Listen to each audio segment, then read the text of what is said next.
Fala, gente, e aí, tudo bem? Eu espero que vocês estejam bem, todo mundo aí bem nesse período um pouco complicado que a gente está vivendo, mas Deus está no controle de todas as coisas.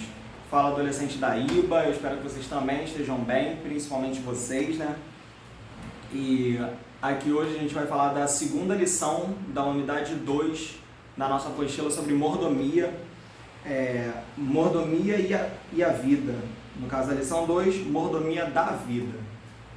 Vamos começar orando para Deus abençoar essa nossa lição, que Ele cuide, Ele complete em nossos corações, que Ele fale tremendamente na vida de vocês, assim como Ele já tem falado na minha e falou na minha durante a leitura, enquanto eu estava preparando essa lição.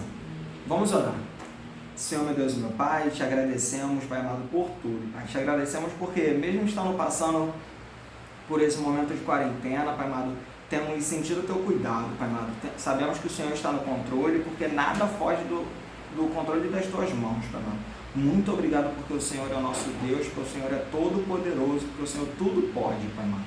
Entrego em tuas mãos nesse momento a minha vida, Senhor, pedindo que o Senhor esteja usando a minha vida para falar a tua palavra a todos que vão estar assistindo, Pai amado. Entrego em especial em tuas mãos a vida de cada adolescente da Igreja Batista de Jacareí, Pai, pedindo que o Senhor esteja com esse ministério, que o Senhor cuide de cada um individualmente, Pai amado, e que eles possam se sentir cuidados e amados por Ti todos os dias, Pai.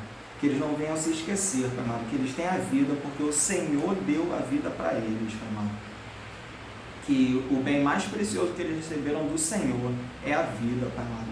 E a nossa vida aqui na terra, Pai amado, é apenas a preparação para a nossa vida eterna ao lado do Senhor no céu, Pai. Muito obrigado por tudo e cuide de nós e nos abençoe, Senhor, nessa lição, em nome de Jesus. Amém. Vamos lá, gente. Como eu já falei, essa mordomia da vida, o texto áureo é: e o Senhor Deus, e formou o Senhor Deus o homem do pó da terra, e soprou em suas narinas o fôlego da vida, e o homem foi feito alma vivente. Gênesis 2:7. Verdade prática, que está lá na página 37. Então hoje eu vou acompanhar um pouco a revista, a gente vai passar bem pela revista e vamos fazendo essa troca, trocando uma ideia, com um bate-papo. A vida humana é meu bem. É um bem que está acima de tudo e precisa ser considerado e tratado como tal. Então a vida humana é o nosso bem mais precioso. Deus nos deu a nossa vida para que a gente consiga administrá-la. Então é disso que a gente vai falar hoje. É como que a gente pode administrar a nossa vida da melhor forma possível, de modo que agrade ao Senhor. Como que a gente pode entregar nossa vida ao Senhor e ter uma vida de condutas e atitudes e pensamentos que estejam de acordo com o padrão do Senhor. Então, continua com a gente. Leitura bíblica em classe, Mateus 6, 25 a 34. Então, Mateus 6, 25 a 34 diz: por isso vos digo, não andeis ansiosos pela vossa vida, quanto ao que haveis de comer ou beber, nem pelo vosso corpo, quanto ao que haveis de vestir. Não é a vida mais do que o alimento e o corpo mais do que as vestes?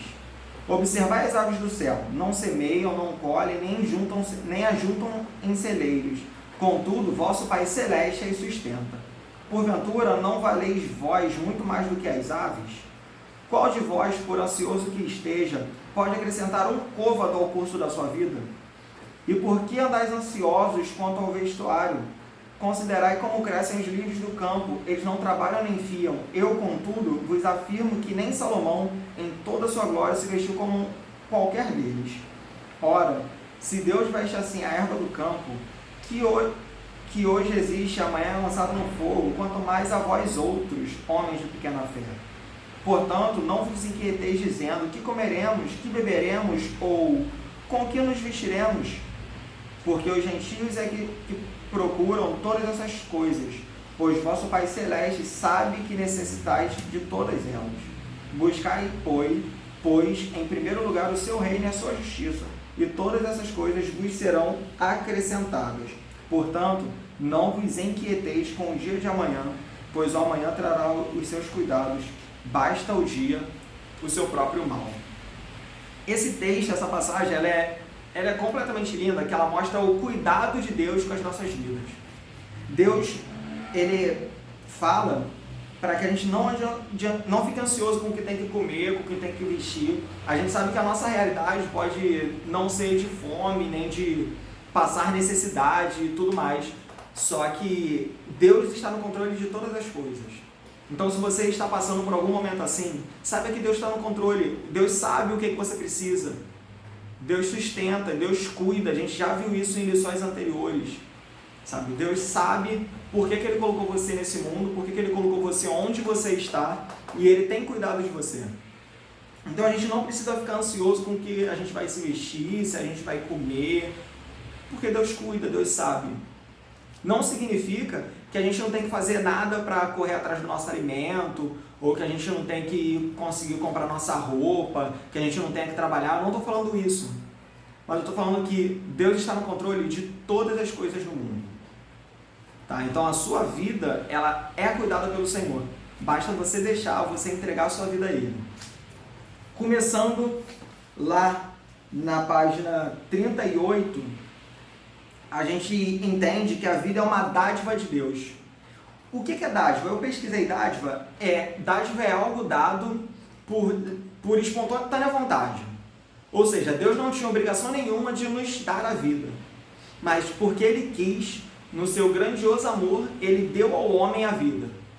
Então, se a vida é dada por homem, é dada por Deus para o homem, a gente pode dizer que a vida começou em Deus e Ele nos permite tê-la. Então, a gente está aqui vivo enquanto Deus permitir. Porque Ele é o Senhor da vida. Então, no momento que Ele quiser que você vá para Ele, não existe médico, não existe a sua vontade, não existe nada mais, porque o Senhor vai te levar para Ele. Então, Ele é o dono da vida, é Ele que dá e é Ele que tira. A gente precisa ter isso em mente. Aí, por ser dado por Deus para nós, a gente precisa administrar. O terceiro parágrafo da introdução fala assim, é parte intransferível da mordomia cristã dar vida à sua própria vida, com o mesmo significado que lhe dá o seu Criador. Então a gente precisa cuidar da nossa vida, a gente precisa conceder à nossa vida uma vida plena no Senhor, porque é o Senhor que nos deu essa vida. Então como que a gente pode cuidar da nossa vida? Como que a gente pode administrar a nossa vida de uma maneira plena, que agrade ao Senhor?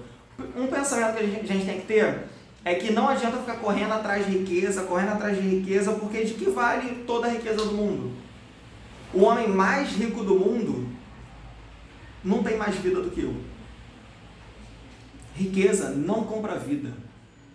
Ele não vai viver mais ou menos do que eu, isso só quem sabe é o Senhor. Então não é o dinheiro, não é a riqueza, não é o poder que te dá mais vida ou te tira a vida. Apenas o Senhor tem isso. Porque Ele é o Senhor da vida, Ele é o dono da vida, Ele é o dono de todas as coisas. Então a gente não deve ficar preocupado com todas essas questões. Tudo bem até aqui? Eu estou sendo claro até aqui? Entendendo que a vida é uma dádiva do Senhor, é um presente do Senhor para nós, é o maior presente de Deus para nós, a gente pode falar que a vida é o nosso bem maior. E a vida, ela é maravilhosa, para mim, assim, é esplêndido. Deus, em sua infinita sabedoria, Deus é incrível porque Ele é magnífico, sabe?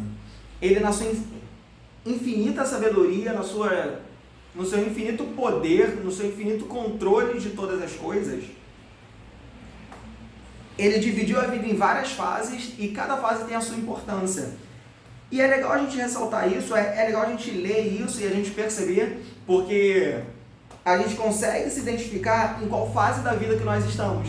No caso dos adolescentes, eu vou ler o segundo parágrafo da apostila, do ponto 1, a vida ou bem maior dado por Deus, na página 38, e isso vai ficar um pouco claro para você, porque a gente já passou pela infância, a gente já passou pela pré-adolescência, e agora a gente está como adolescente. E o adolescente tem umas demandas próprias deles, de vocês, né? Umas preocupações que afligem o coração do adolescente no geral, que não atinge as crianças têm outro tipo de pensamento, e a galera mais jovem, mais adulto, e vai tendo sempre outras preocupações, e Deus dividiu isso. Então vamos lá, cada fase da vida tem o seu encanto e merece ser desfrutada e celebrada. Então a gente precisa aproveitar a nossa vida, independente da fase que a gente está. Na infância, a inocência, a gente tem que aproveitar essa inocência, a gente já teve esse tempo. Na pré-adolescência, a curiosidade, a criatividade na imaginação e o reboliço no aprendizado social. Lembra quando você era pré-adolescente, quando você ainda não estava aqui como adolescente? Como é que o trato com as pessoas era muito mais difícil para você, esse compartilhar ideia, esse entender o outro, era muito difícil. Mas a gente já passou por isso. A gente tinha e ainda tem, né? Porque a criatividade continua na adolescência, aquela imaginação mega fértil, onde um rabisco no papel vira uma história incrível, como diz a música Aquarela. E essa é a imaginação que a criança tem, que o pré-adolescente tem. Na adolescência, a gente descobre as diferenças pessoais, a aventura e questionamentos embaraçosos. Começa a vir aquelas dúvidas que deixa aquele embaraço, aquela preocupação. Na juventude, a força, o idealismo e a prova de si para consigo mesmo. Quando a gente chega na juventude, a gente quer mostrar pra gente que a gente é capaz, que a gente pode fazer determinadas coisas e a gente vai correndo atrás disso. Na maturidade jovem, os filhos que são a manifestação maior da reprodução da vida, que não representa somente a geração de animaizinhos inteligentes, mas já mais mortais. A maturidade adulta vem após, com a responsabilidade, a reflexão e a criatividade. Na senilidade ou velhice, por a nossa galerinha hoje chamada da terceira idade, a vida se desdobra em muitas vidas. Isso é lindo, sabe? Quando muitos imaginavam estar chegando ao fim, descobrem que ainda estão apenas começando tudo de novo. É o recomeço de uma nova aventura, com mais bagagem de experiências. Descortinam-se novos ministérios, tais como o do aconselhamento e o da intercessão. E eu quero parar aqui.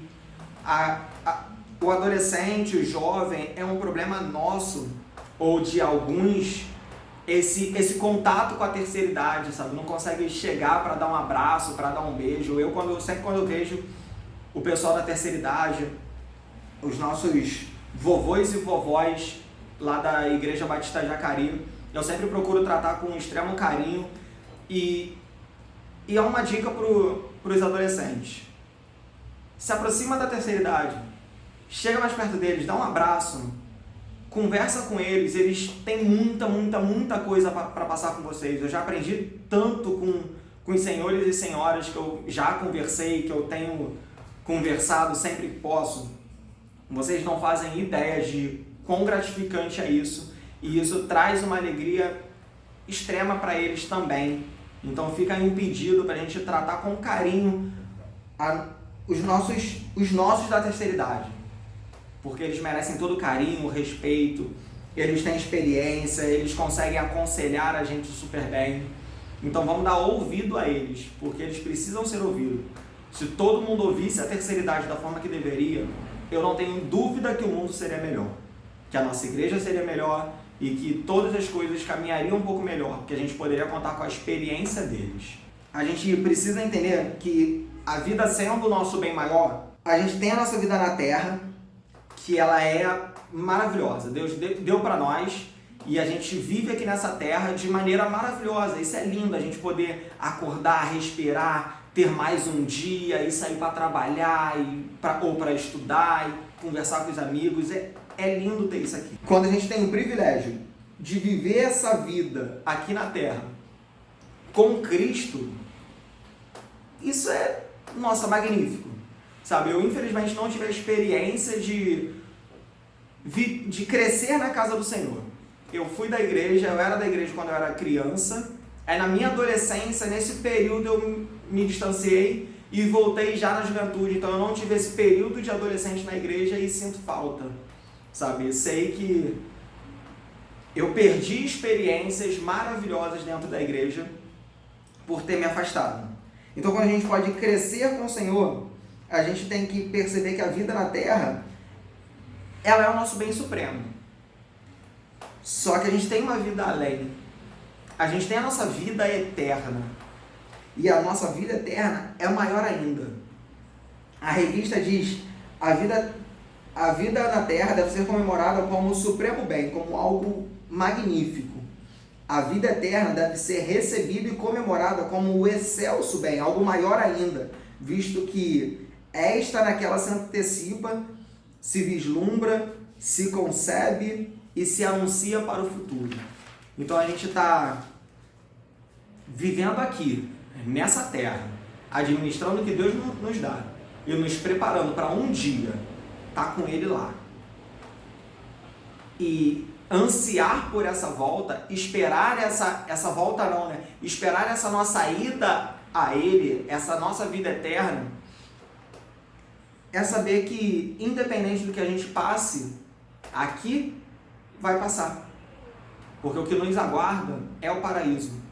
Ele já preparou o lugar para nós. Amém? Segundo ponto na revista é preservando a vida. Eu, no meu esboço, eu coloquei como cuide da sua vida. Nós precisamos, cada um, cuidar da sua própria vida. Porque Deus deu para você a sua vida, Ele deu para mim a minha vida, e nós precisamos tomar conta dela. E quando eu digo tomar conta dela, a gente precisa entender que tudo que a gente faz que possa ferir a nossa vida, fere diretamente o Senhor. Porque Deus deu para nós a vida. Então, se fere a nossa vida, fere diretamente ao Senhor. Por exemplo, se você trabalha demais, no seu caso, se você estuda até ter uma fadiga extrema, até você ficar extremamente esgotado, sabe, ao ponto de te fazer mal, ou para quem já trabalha, se está nesse quadro de estar passando mal devido ao seu trabalho, cansaço extremo, isso está errado, isso não agrada ao Senhor, porque você vai estar fazendo mal à sua vida. Eu estou lendo um livro sobre aprendizagem, que diz pra gente sobre vários estudos científicos, sobre como que a gente aprende, o que acontece no nosso cérebro nesse processo de ensino-aprendizagem, mas pro aluno, né, na cabeça do aluno, no cérebro do aluno, como que ele recebe a informação e aprende. E a gente muitas vezes acha que o estudar excessivamente, até se esgotar, não aguentar mais e cair, tipo, dormir em cima do livro e tá passando mal, dor de cabeça todo dia, que isso vai dar um resultado positivo, não dá. Tem esse livro, ele diz que é comprovado cientificamente que a pausa é mais eficaz para a aprendizagem do que esse ritmo frenético que a vida acaba infligindo na gente. Então você parar um pouquinho, dar uma respirada, funciona muito bem. Aconteceu comigo muito isso na faculdade. Quando eu fazia faculdade, para quem não sabe, eu fiz faculdade de matemática, é um curso um pouco complicado, digamos assim. Quando eu fiz a faculdade, tinha algumas questões que eram muito difíceis, algumas matérias que eram muito difíceis. Eu lembro que quando eu estava fazendo cálculo, que é uma das matérias que é o terror da galera, eu estudava muito, assim, até eu ficava esgotado de estudar e às vezes não saía a questão. Aí teve uma questão específica que eu fiquei tentando resolver até 11 e pouca da noite, ela não saía de jeito nenhum, eu esgotado, cheio de dor de cabeça, parei, fui dormir. Tô dormindo, eu sonhei com a resolução daquela questão, acordei umas 3 e pouca, 4 horas da manhã, aí acordei meio assustado, cara, o que tá acontecendo? Porque eu tinha sonhado com a resolução. Aí, sem saber se estava certo, se estava errado, eu peguei o caderno, fui tentar fazer a questão de novo, depois que eu tinha dado essa pausa, eu tinha descansado, e eu consegui resolver a questão com o meu sonho. Então, eu no sonho resolvi a questão e consegui botar no papel, porque eu peguei assim, conseguia lembrar do que eu tinha feito no sonho, porque no meu sonho eu estava só assim, eu estava sentado resolvendo a questão e a questão saiu. E aí, quando eu acordei, ela saiu, e isso a gente pode considerar como uma comprovação disso, sabe? Eu estava tentando exaustivamente resolver aquilo, não estava conseguindo, parei. Dormindo, meu cérebro continuou trabalhando, sem eu perceber, porque seu cérebro ele continua trabalhando o tempo inteiro, ele vai tentando fazer as ligações que você não conseguiu devido ao cansaço, e ele fez, e quando eu vi, eu tinha resolvido a questão de madrugada. Ou seja, a pausa é importante. Se você está fazendo isso com você, se você está fazendo isso com o seu corpo, com a sua vida, eu não estou falando para você não estudar, você precisa estudar. Mas ao ponto de passar mal, se isso te faz mal, para um pouco. Vai distrair, vai ler um livro, se aproxima do Senhor, vai jogar um videogame. Dá uma parada, dá uma respirada, desacelera, porque isso está te fazendo mal e não está agradando ao Senhor, tá bom? Não exponha o seu corpo a fadiga excessiva, trabalho e estudo, que é o que eu falei. E às vezes a gente acha que a nossa vida se resume ao trabalho, se resume ao estudo. Não, quando eu digo cuidar da sua vida, é em relação a todas as coisas. Alimente-se bem, pratique atividade física, porque isso tudo faz bem para o seu corpo, faz bem para a sua vida, prolonga o seu tempo aqui, e o máximo que você puder prolongar a sua vida na Terra, você está louvando ao Senhor com a sua vida, você está cuidando bem, está administrando bem aquilo que Deus tem colocado para você. Então se afaste de bebidas, de drogas, não se aproxime desse ambiente, porque ele não é para você, isso não é de Deus para você. Então a gente precisa ter em mente que nós temos que cuidar da nossa vida, porque ela foi dada por Deus para nós, e nós precisamos administrar ela, porque nós somos mordomos de Deus aqui nessa terra. E a função do mordomo é cuidar tudo que Deus nos deu. E Deus nos deu a vida. E aí pensar na vida, a gente também tem que cuidar da vida do outro.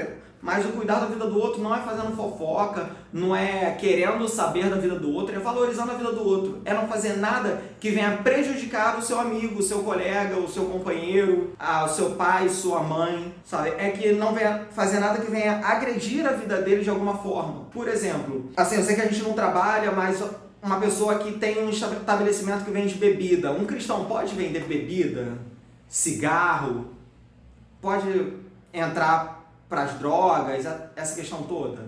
Não por uma coisa simples, sabe? Não é só por esse motivo, mas esse motivo é simples pra gente, tem tudo a ver com o que a gente está vendo aqui. Porque o cigarro, a bebida, as drogas, vai causar dano à vida do outro. E nós precisamos preservar a vida do outro também. Temos que tomar conta da vida do outro nesse sentido, de não fazer mal a ele. E se a gente permite esse consumo, ou apoia, ou aprova de alguma forma, nós estamos sendo prejudiciais à vida de alguém. E não estamos exercendo a mordomia que Deus colocou para nós exercer aqui nessa terra. No nosso caso, às vezes alguma criança, adolescente, às vezes está na rua, e um senhor, isso já aconteceu comigo quando eu era criança, de um senhor, alguém mais velho, pedir para eu ir na padaria comprar cigarro e tudo mais. Nós não devemos ir. Não devemos ir, porque no momento que a gente faz isso, a gente está contribuindo para aquela pessoa fazer mal para a vida dela. Então a gente está fazendo mal àquela pessoa. A gente não está valorizando a vida daquela pessoa. Então não faça isso. Cuide da vida do outro no sentido de fazer bem a ele, ou de não se permitir que você faça mal a essa pessoa. E lembra sempre que o nosso maior exemplo de vida é Jesus Cristo. Jesus Cristo viveu aqui na Terra e ele valorizou a vida com trabalho. Ele sempre trabalhou e ele valorizava a vida com isso. No ponto 4, na página 40, está escrito assim, ó, Jesus valorizou a vida na Terra com seu trabalho. No filho do carpinteiro de Nazaré, podemos saudar não apenas o Deus que criou o cedro, mas também o Deus que serrou, aplainou, trabalhou o cedro com suas próprias mãos na criação de obras do mais fino trabalho, ou seja, ele trabalhou o tempo todo. Jesus veio na terra e valorizou o trabalho, então nós precisamos correr atrás também. E outro exemplo da valorização do Senhor, de Jesus, com a vida aqui na terra, foi quando ele se entregou, quando ele deu a própria vida, valorizando a nossa vida. A minha vida e a sua vida foi salva porque ele valorizou. Porque se ele não se importasse com a nossa vida, ele não vinha, ele não se entregava, e hoje a gente não tinha aquele bem excelso, a gente não tinha esse bem maior, a gente não teria a vida eterna. Então, por causa do sacrifício do Senhor na cruz, nós temos a vida eterna.